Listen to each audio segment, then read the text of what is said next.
செண்பக தமிழரங்கு குடும்பத்தினர் அனைவருக்கும் என்னுடைய சார்பாகவும் இந்த குடும்பத்தில் நானும் ஒருத்தியாக மகிழ்வோடு மாலை வணக்கத்தினை தெரிவித்துக் கொள்கிறேன். ராசவிழர் செண்பக தமிழரங்கின் 1661வது நிகழ்வு நடந்து முடிந்திருக்கிறது. இணைய வழி தகவல்கள், இணைய வழி செய்திகள் 200க்கும் மேல் ஒளிபரப்பப்பட்டிருக்கிறது. இவ்வளவு அருமையான இந்த அரங்கில் என்னுடைய இந்த உரை கன்னி உரையாகவே இருக்க போகிறது என்று நினைக்கின்றேன். பல ஜாம்பவான்களையும் பல தமிழ் அறிஞர்களையும் தன்னகத்தை கொண்டுள்ள இந்த தமிழரங்கில் என்னுடைய பேச்சு இடம்பெறுவது எனக்கு மிகவும் மகிழ்ச்சி அளிக்கிறது. இந்த நிகழ்வில் நான் பேசப்போவது பலருக்கும் தெரிந்த ஒரு நாவலாசிரியரை பற்றித்தான். ஒரு சிறிய குறிப்பு தருகிறேன், உங்களுக்கு தருகிறதா என்று பாருங்கள். சாகித்ய அகாடமி விருது பெற்ற எழுத்தாளர் ரா கிருஷ்ணமூர்த்தி என்ற இயற்பெயரை கொண்டவர். செப்டம்பர் 9, 1899 பிறந்தவர். இவருடைய பிறந்த ஊர் மயிலாடுதுறை அருகே ஒரு சிறிய கிராமம். தனது 55வது வயதில் தன்னுடைய இன்னுரை ஈந்தவர். 1954 டிசம்பர் அவருடைய இறப்பு நிகழ்ந்தது. இன்னும் ஒரு சிறப்பு என்னவென்றால், நம்முடைய திருச்சிராப்பள்ளி நேஷனல் கல்லூரியில் தன்னுடைய பள்ளி படிப்பை முடித்தவர். நவசக்தி பத்திரிகையின் ஆசிரியர், சமூக சிந்தனையாளர், சுதந்திர போராட்டத்தில் தன்னுடைய எழுத்துக்களால் பங்கு கொண்டவர். பல சிறுகதைகளையும் நாவல்களையும் எழுதியவர். யார் என்று உங்களுக்கு தெரிகிறதா? தெரியவில்லை என்றால் கல்கி என்று இவரை அன்புடன் அழைப்போம். இவர் எழுதிய பல நாவல்கள் மக்களின் மனதிற்கு மிக நெருக்கமாகவே இருக்கின்றது. கல்கி என்று நாம் சொன்ன உடனே நம் நினைவுக்கு வருவது பொன்னியின் செல்வன், சிவகாமியின் சபதம், பார்த்திபன் கனவு. இதை தவிர்த்து வேறு என்ன நமக்கு ஞாபகம் வந்துவிடப் போகின்றது? ஆனால் அவர் எழுதிய 5 முத்தான தொகுப்புகளை இன்று உங்களுக்கு வரிசைப்படுத்த இருக்கின்றேன். இந்த நாவல்கள் கண்டிப்பாக படிக்கும் பொழுதும், இந்த நாவல்களை பற்றி நீங்கள் தெரிந்து கொள்ளும் பொழுதும் உங்களுடைய ஆர்வம் அதிகரிக்கும் என்றே நான் நினைக்கின்றேன். முதலாவதாக பொய்மான் கரடு. இந்த நாவல் 1951 வருடம் கல்கி அவர்களால் எழுதப்பட்டது. சேலம் முதல் நாமக்கல் வரை தன்னுடைய பயணமாக தன்னுடைய கார் ஓட்டுநருடன் சென்று கொண்டிருக்கின்றார். அப்பொழுது அங்கு நிறைய பாறைகள் இருக்கிறது. அந்த பாறைகளிலே நிறைய குறிப்புகள் மாதிரியான தொகுப்பு இருக்கிறது. இதை பார்த்த அந்த கார் ஓட்டுநர் கல்கி அவர்களுக்கு ஒரு அறிவுரை கொடுக்கின்றார். ஐயா, இதோ பாருங்கள், உங்களுக்காக நிறைய பாறைகளில் கதைகள் இருக்கிறது என்று. இதை கேட்ட கல்கிக்கு மிகப்பெரிய ஆச்சரியம். எப்படி இவருக்கு, கார் ஓட்டுநருக்கு, இதில் சின்ன சின்ன எழுத்துக்கள் எப்படி தெரிந்தது என்று இறங்கி பார்க்கிறார். இறங்கி பார்க்கும் பொழுது அவருக்கு மிகப்பெரிய ஆச்சரியமும் காத்திருக்கிறது. அந்த ஒவ்வொரு பாறைகளிலும் ஒவ்வொரு கதைகள் இருக்கிறது. இந்த கதைகள் அனைத்தையும் தன்னுடைய பாணியில் தொகுத்து வழங்கியதுதான் பொன்மான் கரடு என்ற ஒரு நாவல். இந்த நாவலுடைய கதாநாயகன் செங்கோடன் என்பவர், கதாநாயகி செம்பவள்ளி என்பவர். இந்த செங்கோடன் என்பவர் மிக வசதியானவர், பல புதையல்களை தன்னகத்தை வைத்திருக்கக்கூடிய மிகப்பெரிய செல்வந்தரும் கூட. இவருடைய இரகசிய காதலியாக வருபவர் தான் குமாரி பங்கஜா என்பவர். அந்த குமாரி பங்கஜா மேல் ஏற்பட்ட மிக தீவிரமான காதலில் தன்னுடைய காதல் கண்ணை மறைக்கும் என்று சொல்வோம் இல்லையா, அதை போல அவருடைய எல்லா செயல்களும் அந்த காதலியின் காலடியில் வைத்து விடுவதாக கதையை கொண்டு செல்கின்றார் திரு கல்கி அவர்கள். இதனால் அவருக்கு ஏற்படக்கூடிய இன்னல்கள், சிக்கல்கள், அவர் மேல் ஒரு கொலைப்பழி விழுகிறது. அந்த கொலைப்பழியை எப்படி அவர் மீண்டு வருகின்றார், தன்னுடைய சொத்துக்களை அந்த பெண்ணிடமிருந்து எப்படி காப்பாற்றுகின்றார், இதுவே இந்த நாவலின் சாராம்சம். படித்து முடித்த பிறகு நமக்கு ஒரு பெரிய மகிழ்ச்சி காத்திருக்கும். இவ்வளோ பெரிய இடர்பாடுகளிலிருந்து இந்த செங்கோடன் எப்படி தப்பித்து வந்தான், அவனுடைய காதலி எப்படி காப்பாற்றப்பட்டாள் என்பது மட்டுமல்லாது, நாம் கற்றுக்கொள்ள வேண்டிய பாடம், தவறான வழியில் செல்லும் பொழுது நமக்கு ஏற்படக்கூடிய இன்னல்கள் என்ன என்பதை 1951 நமக்காக சொல்லி இருக்கிறார் திரு கல்கி அவர்கள். இந்த நாவல் அனைவரும் கட்டாயம் படிக்க வேண்டிய நாவலும் கூட. படித்து உங்களுடைய கருத்துக்களை இந்த வலைதளத்தின் கீழே பதிவிடுமாறு கேட்டுக்கொள்கிறேன். அடுத்த நாவல் கல்கியுடைய மிகச்சிறந்த நாவல் என்றே சொல்ல வேண்டும், தியாக பூமி. 1938ஆம் ஆண்டு எழுத தொடங்கிய இந்த நாவல் 1939ஆம் ஆண்டு வரை ஒரு வருட காலம் மிக கடுமையான உழைப்பின் வழி எழுதப்பட்டது. நாவல் திரைப்படமாகவும் எடுக்கப்பட்டிருக்கிறது. இந்த கதையின் சாராம்சம் என்னவென்றால், எப்படி பனி, மழை, இளவேனில், கோடை என்று காலங்கள் இருக்கிறதோ அதே போல 4ஆக பிரிக்கப்பட்டு தீண்டாமை, மதுவிலக்கு, பெண் விடுதலை, போராட்ட வேட்கை இவற்றை பற்றி மிக தெளிவாக அருமையாக சமுதாய நோக்கத்தில் எழுதப்பட்ட சமுதாய நாவல் இது. இதில் மிகப்பெரிய ஆச்சரியம் என்னவென்றால், இந்த திரைப்படம் எடுக்கப்படும் பொழுது ஆங்கிலேயர்கள் அவர்களால் மிக கடுமையான எதிர்ப்புக்கு உள்ளாகி படம் எடுக்கவே கூடாது என்று நிறுத்தப்பட்டது. ஆனால் ஆங்கிலேயர்கள் வெளியேற்றத்திற்கு பிறகு இந்த கதை திரைப்படமாக எடுக்கப்பட்டது.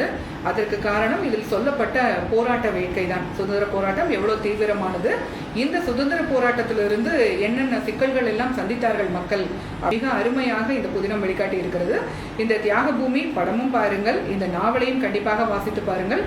கல்கி அவர்களுடைய கதைத்திறன் மட்டுமல்ல, அவர் உள்ளுக்குள் இருக்கக்கூடிய ஒரு சமூக போராளி யார் என்பதை மிக அருமையாக விளக்கக்கூடிய மிகச்சிறந்த புதினம் இது. மூன்றாவதாக நான் உங்களுக்கு பரிந்துரைப்பது கல்கி அவர்களுடைய மோகினி தீவு என்ற புதினம்தான். இது நிறைய பேர் கேள்விப்பட்டு இருப்பீர்கள், படித்தும் இருப்பீர்கள். 1950ஆம் வருடம் இந்த நூல் எழுதப்பட்டது, இந்த நாவல் எழுதப்பட்டது. இந்த நாவல் ஒரு சுவாரஸ்யம் மிகுந்த திகில் நிறைந்த கதை என்றே சொல்ல வேண்டும். கல்கி அவர்களுக்கு எப்படி சுதந்திர போராட்டம் முக்கியமோ, எப்படி சரித்திரம் முக்கியமோ, அதே போல அவருக்கு நிறைய புதிர்கள் நிறைந்த கதைகள் எழுதுவதிலும் ஆர்வம் உண்டு என்பதை இந்த புதினம் மிக அருமையாக விளக்குகிறது. 80 பக்கம் கொண்ட சிறிய தொகுப்பு தான் இது. புதிதாக நாவல் வாசிக்கக்கூடிய நபர்கள் கூட இந்த புதினத்தை எடுத்து வாசிக்கும் பொழுது இன்னும் படிக்க வேண்டும் என்ற ஆர்வத்தை தூண்டக்கூடிய வகையில் இந்த நாவல் இருக்கும் என்றே நம்பலாம். இந்த புதினம் பர்மாவிலிருந்து இந்தியாவிற்கு வரக்கூடிய ஒரு நபர் இடையில் சந்திக்கக்கூடிய சிக்கல்களை மிக தெளிவாக எடுத்துக் கூறுகிறது.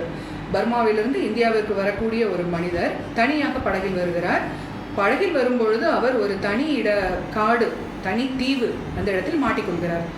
அதுதான் மோகினி தீவு என்று கதைக்கு பெயரிட்டு இருக்கிறார் திரு கல்கி அவர்கள். அந்த மோகினி தீவில் அவர் சந்திக்கக்கூடிய சிக்கல்கள் என்னவாக இருக்கிறது என்றால், அங்கு யாருமே இல்லை என்பதை அங்கு இருக்கக்கூடிய சூழ்நிலைகளே விளக்குகிறது.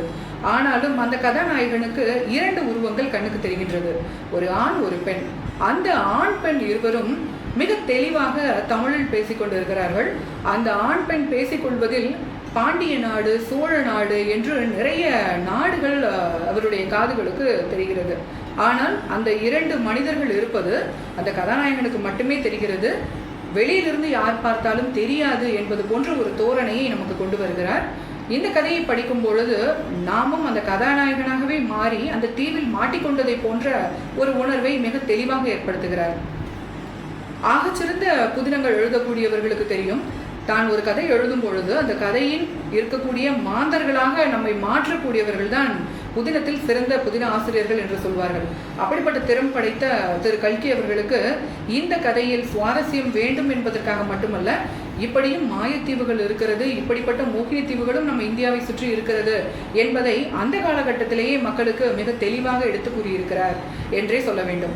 இன்று இருக்கக்கூடிய திரைப்படங்கள் நிறைய இடங்களில் இந்த மாதிரியான ஒரு பேய் இருக்கிறது, பிசாசு இருக்கிறது, மோகினி இருக்கிறது என்று கதைக்கான சுவாரஸ்யத்துக்காக சொல்வதை நாம் கேள்விப்பட்டிருக்கிறோம். இது அனைத்திற்குமே தாய் யார் என்றால் திரு கல்கி அவர்கள் எழுதிய இந்த மோகினி தீவு என்பதுதான். இந்த நாவல் கண்டிப்பாக உங்களுக்கு பிடிக்கும், இதையும் படித்து பாருங்கள். இதுவும் கல்கி அவர்களுடைய மிகச்சிறந்த நாவல் தொகுப்பில் ஒன்றானதுதான். 4ஆவதாக கல்வனின் காதலி 1937ஆம் வருடம் எழுதப்பட்ட நாவல் இது. உண்மையில் இதைத்தான் முதலில் நான் சொல்லி இருக்க வேண்டும். ஏன் 3ஆவதாக 4ஆவதாக இதை கொண்டு வந்திருக்கிறேன் என்றால், அவருடைய ஒவ்வொரு கதையின் சுவாரஸ்யத்தை நோக்கில் கருத்தில் கொண்டுதான் இதை 3ஆவதாக கொண்டு வந்திருக்கிறேன். உண்மை சம்பவத்தின் அடிப்படையில் எழுதப்பட்டதாக இந்த புதினம் ஆரம்பத்திலேயே கொடுக்கப்படுகிறது. முத்தையன் என்ற கொல்லையன் இருக்கிறான், அவனுக்கு ஒரு காதலி இருக்கின்றாள், அவர் பேர் கல்யாணி. இவர்களுக்குள் நடக்கும் காதல், சண்டை, அதன் பின் நடக்கக்கூடிய சமாதானம், இந்த முத்தையன் எப்படி தன்னுடைய திருட்டு தொழிலை விட்டு நல்லவனாக மாறுகிறான், அதுவும் காதலிக்காக என்பதை மிக அருமையாக இந்த நாவல் நமக்கு சுட்டுகிறது. இதைத்தான் கல்வனின் காதலி என்று தலைப்பு கொடுத்திருக்கிறார். இந்த கதையும் தன்னுடைய பாணியிலே சுவாரஸ்யம் குறையாமல் மிக அருமையாக கொண்டு சென்றிருக்கின்றார். இந்த கதையின் முடிவில் ஒரு காதல், ஒரு அன்பு எப்படி ஒரு மனிதனை மாற்றுகிறது என்பதை இன்றைய காதலர்களும் தெரிந்து கொள்ளும் விதத்தில் மிக அருமையாக கொண்டிருக்கிறார். நிச்சயமாக இது மிகவும் பிடிக்கும் என்று நான் நினைக்கின்றேன். இந்த கதையும் இன்று இருக்கக்கூடிய காதலர்களுக்கு மிக பிடித்தமான கதையாகவே இருக்கும். கண்டிப்பாக பொன்னியின் செல்வன் எப்படி படித்து வியந்தீர்களோ அதே போல இதையும் படித்து வியக்கலாம் என்று உறுதியளிக்கின்றேன். நிறைவாக நான் சொல்லவிருப்பது கல்கி அவர்களுடைய அலையோசை. சாகித்ய அகாடமி விருது பெற்ற மிகச் சிறப்பான நாவல் இது. 1948ஆம் ஆண்டு இந்த நாவல் எழுதப்பட்டது. கிட்டத்தட்ட 4 பாகங்கள், 832 பக்கங்கள் கொண்ட மிகப்பெரிய நாவல் தான் இது. ஆனாலும் இந்த நாவல், இன்று நாம் சொல்கிறோம் இல்லையா, பறவைகள் ஒரு நாடு விட்டு நாடு செல்கிறது, மனிதர்கள் ஒரு நாடு விட்டு நாடு செல்கிறார்கள் என்று, அதை அன்றே மனிதர்கள் வெளியேற்றம் என்ற தலைப்புக்கு உட்பட்டு இந்த நாவலை எழுதியிருக்கின்றார். மனிதர்கள் எப்படி ஒரு நாட்டிலிருந்து இன்னொரு நாட்டிற்கு இடம்பெயர்கிறார்கள், அந்த இடம்பெயரும் மக்களுக்கு ஏற்படக்கூடிய இடர்கள் என்ன, தன்னுடைய சொந்த மண்ணிலிருந்து தன்னுடைய சொந்த நாட்டிலிருந்து ஒரு மக்கள் வெளியேறுகிறார்கள், ஒரு மக்கள் கூட்டம் வெளியேறுகிறது என்றால் அது சந்திக்கக்கூடிய சிக்கல்கள் என்ன என்பதை மிக அருமையாக இந்த நாவலில் குறிப்பிட்டிருக்கிறார். சாகித்ய அகாடமி விருது என்ற உடனே உங்களுக்கு தெரிந்திருக்கும் இது எவ்வளவு அருமையான நாவல் என்று. இன்று இலங்கை, பர்மா, சிங்கப்பூர் போன்ற நாடுகளில் நடக்கக்கூடிய நிகழ்வை அன்றே தன்னுடைய பார்வையின் கீழ் கொண்டு வந்து நாவலாக வடிவமைத்து இருக்கின்றார். இப்படிப்பட்ட 5 நாவல்கள் மட்டுமல்லாமல் கல்கி அவர்கள் எழுதியிருக்கக்கூடிய நாவல்கள் அனைத்துமே மிக சிறப்பானவையாக தான் இருக்கும். அது மட்டும் இல்லாமல் சிறுகதைகளில் இவர் மன்னன். சிறுகதைகள் கிட்டத்தட்ட 56க்கு மேல் எழுதியிருக்கிறார். நான் குறைத்து கூட சொல்லியிருக்கலாம். இந்த சிறுகதை தொகுப்புகளையும் நீங்கள் கண்டிப்பாக படிக்க வேண்டும். நம்முடைய முன்னோர்கள் நமக்கு என்ன விட்டு சென்றார்கள் என்பதை இந்த நாவல்கள் மூலமாகவும் அவர்கள் சொல்லக்கூடிய கருத்துக்கள் மூலமாகவும் இன்றைய சமூகத்திற்கு எடுத்து தர வேண்டியது நம்முடைய கடமை என்ற நோக்கிலே இதை தந்திருக்கின்றேன். நிகழ்ச்சியை ரசித்திருப்பீர்கள் என்றும் நான் நம்புகிறேன். நம்முடைய செண்பக தமிழரங்கு தரக்கூடிய இந்த அருமையான இணைய வழியை நீங்கள் பாருங்கள். தொடர்ந்து உங்களுடைய ஆதரவை எங்களுக்கு தாருங்கள். உங்களுடைய ஆதரவு கண்டிப்பாக எங்களுடைய நல்ல நிகழ்ச்சிகள் வழங்குவதற்கு வாய்ப்பாக அமையும் என்று நான் நம்புகின்றேன். நன்றி, வணக்கம்.